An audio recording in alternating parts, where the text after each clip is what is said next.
So it has a brew. Keep calm, drink tea mug. Brand new QWERTY t-shirt as well. I can only assume that this is Elmo or something, maybe the Cookie Monster, and then a natural cookie as well. Those are great things on QWERTY reasonably recently. A few things have come through. I've got an Aperture Science Camp, Summer Camp 1, and a load of other bits and pieces. So before we get into any actual news, I'm going to let you know this now because it may or may not affect brew time as it currently stands. So I went for a job interview on Tuesday and I didn't get the job, which I was kind of annoyed about, but I have got a contract extension until the end of December, but pretty much I'm going to tell my employer they can stick it up their arse and I'm going to look for work elsewhere, because I'm a little bit annoyed that, you know, that I've been working there for about 2 years now and I haven't been given a permanent contract. So I'm going to look elsewhere. I'm going to be looking in places like Bath and Bristol and Gloucestershire, places around there, sort of maybe further north than that perhaps, because I kind of want to move out of Cornwall and Devon and, you know, move further afield. Also, it means it's closer to London, which means it's a lot easier to get to London. I do like going to London, and the trouble is, being in Cornwall, it takes at least 2 hours just to get to bloody Plymouth. And then from Plymouth, it's not so bad. And obviously, we've got the Dawlish branch line that's fucked as well. And I'd much rather relocate somewhere that's a lot better connected with the rest of the country, especially if I want to go on holiday and places like that. And there's lots more opportunities up that kind of way. So with that in mind, that means I'm going to be moving out of this place back into my parents' place for a minute whilst I try and figure out my shit out. Which should be okay because I should still be able to do brew times because I'm going to rearrange the room that I currently have up there. It does mean I'm going to have to try and find a time when there's nobody else in the house, or few people in the house, and not going to be making tons of noise because it's a modern house. It's a new build and the walls are like paper thin, and yeah. That's currently how things stand at the moment. So you might find that I can't do a brew time every week because either I'm travelling up to somewhere to do an interview, or I'm looking at houses, or I'm doing something else. So brew times might not be a weekly thing anymore for a minute. Once I actually get a place and get a job, then they will be weekly again. But we're just going to have to kind of put it, not necessarily put it on hold, but sort of think that it, you know, I can make no guarantees that it's going to be a brew time every week. I will try and obviously, you know, try my best to make sure there's a brew time every week because you know, there should be enough sort of time and enough sort of space for me to be able to do that. Of course, if you know anyone that's looking for work, hit me up. You know, if you think or even if you have a job going and you think I would be a perfect candidate for it, hit me up and I will. I'm not going to hold up much hope because I very, very much doubt that anybody really A, likes my persona on here because they probably think, well, if he's like that in real life, I'm not really like that in real life. And B, you know, the majority of people that are going to be watching this are not going to have their own businesses and not going to be wanting to spend, you know, pay out $20,000 a year for my salary. And I say $20,000 a year because I'm not going for anything less than that because $17K a year is pathetic. Unless you're doing shitty service desk work, in which case then yeah, fair enough. So the first bit of news, the big bit of news that happened this week, Facebook buys Oculus VR. And these are the guys that make the Oculus Rift. They didn't buy Oculus Rift because Oculus Rift is the thing that Oculus VR make. And yeah, they bought it for $2 billion US. That includes floating stock markets as well, which could be good or bad. I can't remember how much they actually paid in cash. But it's interesting to see, well, why really? Because Facebook doesn't seem to be the kind of company that would go with virtual reality in that kind of way. I mean, obviously the Oculus Rift is really designed for gaming. It's not really designed for very much else. I mean, you can do other things with it and it's quite funky, but realistically, I mean, I don't really see Facebook kind of going down the virtual reality route. My thinking is one of two ways. Either Facebook has, well, Mark Zuckerberg has so much money, he doesn't really know what to do with, and he thinks, wow, Oculus Rift is really cool, and he kind of wants to make sure that it carries on going, and he wants to fund it. Maybe. It could be that Facebook wants to move in towards the consumer devices market, because let's be honest, Facebook is dying of death. Nobody really uses Facebook. Most people are moving to Twitter and Instagram and that kind of thing. You know, they're moving to Snapchat and Kik, and they're not necessarily wanting to share their lives with the world. And Facebook now is so full of shit and so full of crap apps and full of old biddies now that it's just not cool to be on Facebook anymore. And Facebook is slowly deteriorating in terms of its users numbers, its active users, and things like that. I mean, its interface has changed, it looks much better, but I mean, I don't use Facebook because I just don't see there any need to use Facebook, because it's just full of dickheads I used to know at school and I used to go to university with, and Twitter's full of people that I really wish I was friends with in real life, and they usually spread around the world, and that's kind of like where I sort of do a lot of my social sort of stuff at the moment. So why Facebook's decided to waste $2 billion on Oculus Rift or Oculus VR, I do not quite know.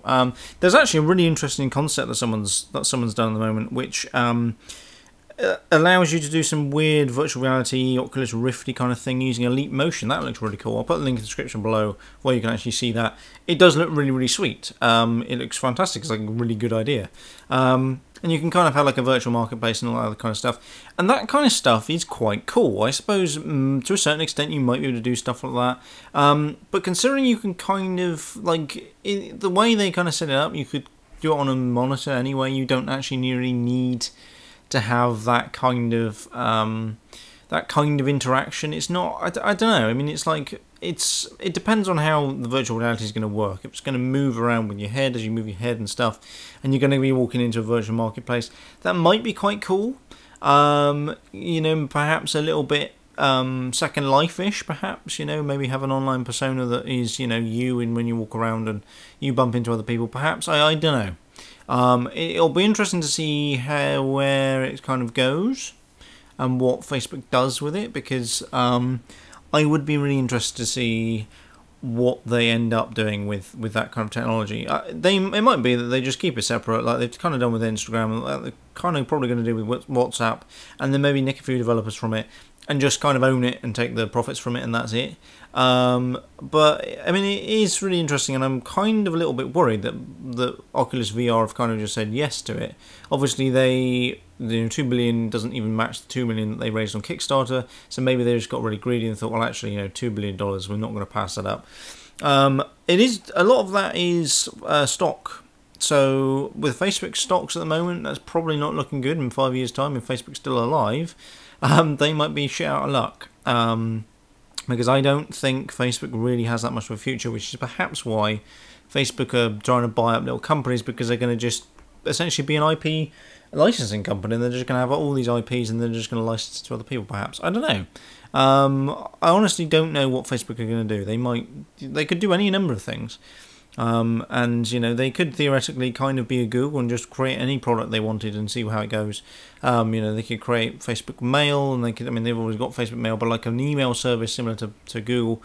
You know, there's all sorts of things they could do, you know, to ensure that they still can sell advertising, that they can still get users to sign up to their service and still use it. And obviously, you know, get the advertising revenue from that. And one thing that this announcement did bring about was that Notch, who is part of Mahjong, whatever it's called, the company that owns Minecraft, said in a tweet, we were in talks about maybe bringing a version of Minecraft to Oculus. I just cancelled that deal. Facebook creeps me. That's kind of quite interesting. I mean, obviously Notch's announcement really doesn't matter that much, but Minecraft coming to the Oculus, you know, was obviously going to be one of those things that it was going to be like a load of games that were kind of going to be supported by the Oculus. Obviously, you know, people have modded things to go on Oculus anyway, so it doesn't really matter too much. But that kind of thing doesn't really surprise me, because the best will in the world, you know, people just don't like Facebook. I don't like Facebook. I don't really like Mark Zuckerberg. I think he's a bit of a wanker. I don't like the way the company's going. I don't like the way they do business. Interesting enough, actually, I was having a word with somebody, and they had a bit of a... I'm not going to mention his name because he might not want me to. And they were having he had a bit of a conspiracy theory as to why they bought out WhatsApp in the first place.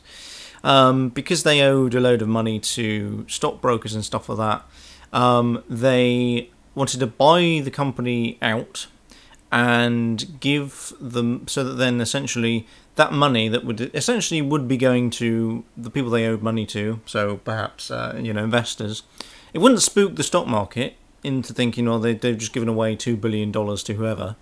What it will do is they'll give the money to another company. that kind of entity of stockbrokers or investors would then own, and then a small percentage of that sum would then go to the developers or the people that own the company in the first place. That was quite an interesting conspiracy theory, and actually wouldn't surprise me in the slightest. It does seem a bit weird why the developers would collude in it. I mean, obviously they would get a small portion of that cut, maybe. I mean, $2 billion, even if that was 10% of $2 billion, that's a lot of money. And so, I mean, perhaps, maybe that's what they were planning on doing. Maybe they're just giving, they're selling off these, they're buying these companies that actually they're not buying them, they're just giving the money to investors, and they're kind of just buying those companies just to make sure it doesn't spook the stock market. I don't know. It's all very bizarre. But anyway, yeah, not saying they're not going to do that. It's quite interesting. It will be interesting to see what kind of games end up being on it. I imagine even the likes of DICE will probably allow support for it. I imagine quite a lot of other games will probably allow support for it on the PC. It'll be interesting to see where that goes from there. I mean, I know in the Vergecast reasonably recently, I think the most recent Vergecast, which was like their last one now for a while. If you haven't watched the Vergecast, go and check it out because it is quite good. There's basically a lot of hipsters, they just talk about all sorts of techie stuff and other things like that. But they were talking about Microsoft buying the Oculus VR, and actually Microsoft buying that would be a really good idea. And Microsoft should have bought it before Facebook snapped it up, because then they can create their own virtual reality for the Xbox and Windows. Whereas now you've got the Sony Morpheus thing, which is out, which I didn't really mention about last week because I wasn't too fussed about it like that. It's not too much of a big thing for me. I know that the Sony's president has been banging on about virtual reality for ages, and he's really passionate about it.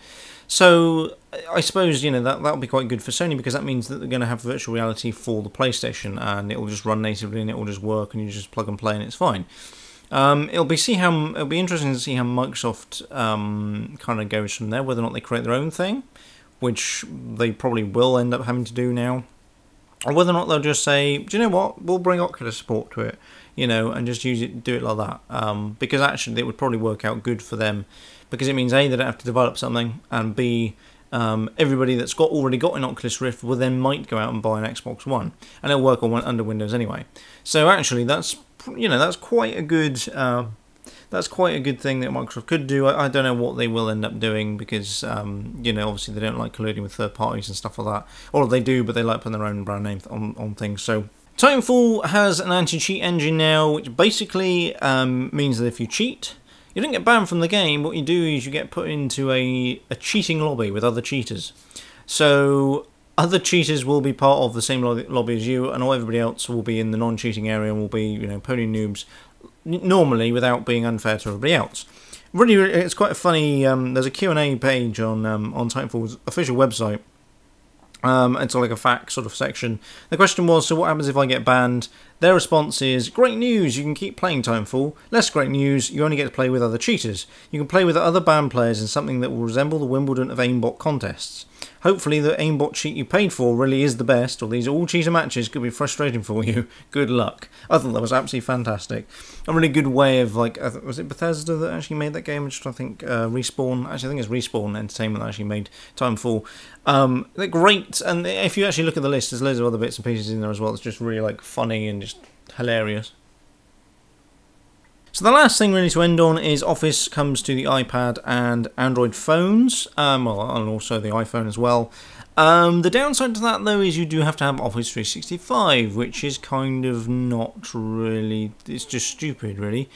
The thing with Office now is nobody really buys Office, because the people that need to use Office have it at work, so businesses will pay for it fine. Students get a discounted version of it, or they'll torrent it, and families will probably end up using OpenOffice or LibreOffice. My family certainly does. I've moved them over to OpenOffice and LibreOffice. No, OpenOffice, I think, and LibreOffice for some other things, because of the way, I think for spreadsheets, I think my mum uses LibreOffice because it's a lot better. It does mean that things are a little bit more difficult, but it's free. And if it means that the family actually knows more about software and uses OpenOffice as well as Office at school, the differences between it aren't that great, and it's not a good idea for Microsoft. Having a subscription to Office 365 as a concept is a good idea because it means you can pay a set amount and it will give you 4 years worth of cover for Office, and it means that if Office gets updated you can then get the newest version of it on your machine, and it also gives you free space and all the other kind of stuff that goes with it. The downside of that is though that if that's your only business model, it's not going to work. I mean, like Office 365 is great, but it costs X amount a year. It's like 80, 90 quid a year. I mean, I can get it free through my current existing Technic subscription that's still clinging on to life. And I can get Office 2013 through work for a minimal fee. But realistically, there's not going to be anybody that's going to buy Office 365 because all they're going to do is they're going to want the program. They're going to want the program to last them as long as they want to use the program for, probably until as long as their PC lasts. And PCs last about 5-6 years. Normal desktops usually last about that kind of length. And people, a lot more people now are moving to things like OpenOffice because they know more about it. And so I don't think it's a good idea for Microsoft to do that at all, because they're just going to lose business. Especially like apps like this. Why the hell they didn't just go with like a paid version? I'd quite happily pay £10 for either the full suite of apps, so Word, Excel, and PowerPoint, which are the 3 that are currently available, and OneNote. I'd much rather pay 10 quid for that, or even 10 quid per app. I'd quite happily even pay 30 quid for all those 3 to have on the iPad because it looks really good. But say the trouble is, you launch the app, you go into it, and then it says, oh, you have to have an Office 365 subscription. And that really pisses me off, because I don't have an Office 365 subscription. I might just have it for TechNet because you get it free for a year, but it's just like, I just don't want to use Office 365. I already have SkyDrive, or OneDrive as it's now called. But it's just like, I'm not going to, most things I need collaboration on, I have in Dropbox. Which, okay, doesn't give you the same level of functionality as Office 365 would do, but I also use Google Docs. So anything that needs that, I will start it from scratch in Google Docs, and we'll collaborate. And that's on from a personal level. Anything that's outside of that, we would just use SharePoint and collaborate that way through work, because that's the technology that we use to collaborate. Stop, collaborate, and listen. So yeah, it just doesn't make any sense why Microsoft are doing that. It's just a stupid idea. Yes, they do need to move into the tablet space more readily, but the trouble is, say, if you're going to have just apps that are just free, what they would be better off doing is having a free version, which either can give you minimal amounts of changes, or just gives you a read-only version of Word or whatever, which you can get in the iPad anyway, or do what Apple have done and just have an iWork suite that is that costs some money. I'm quite surprised that Apple have actually even allowed Microsoft to have those apps within the iPad, because they've got their iWork suite. I suppose now that the iWork suite is now free with all new devices, I suppose perhaps that's maybe why they didn't care too much, because they said, well, we're not going to lose out any money on it because it's not. I just don't see why Microsoft think that's really necessary. I just don't see the any need. Just have it as like a slimmed down version of Office. You should actually look at the interface. It looks really cool. It looks like a almost proper version of Office, and you can do some funky things with it. And they've done a really good job with the actual app. It's just their business model's fucked. Just don't go with that Office 365 bollocks. Give people an option. Okay, yeah, if you've got Office 365, you can download the free app, log in, and you can use Office like you would anywhere. But and if you haven't got Office 365, okay, we're not going to penalise you for that. But what we want to do is you hand over some money, £10 or whatever it is, for the app, and you can have it forever. That just doesn't make any sense why Microsoft don't do that. It's just, ugh. So yeah, that's pretty much my rant over now, really.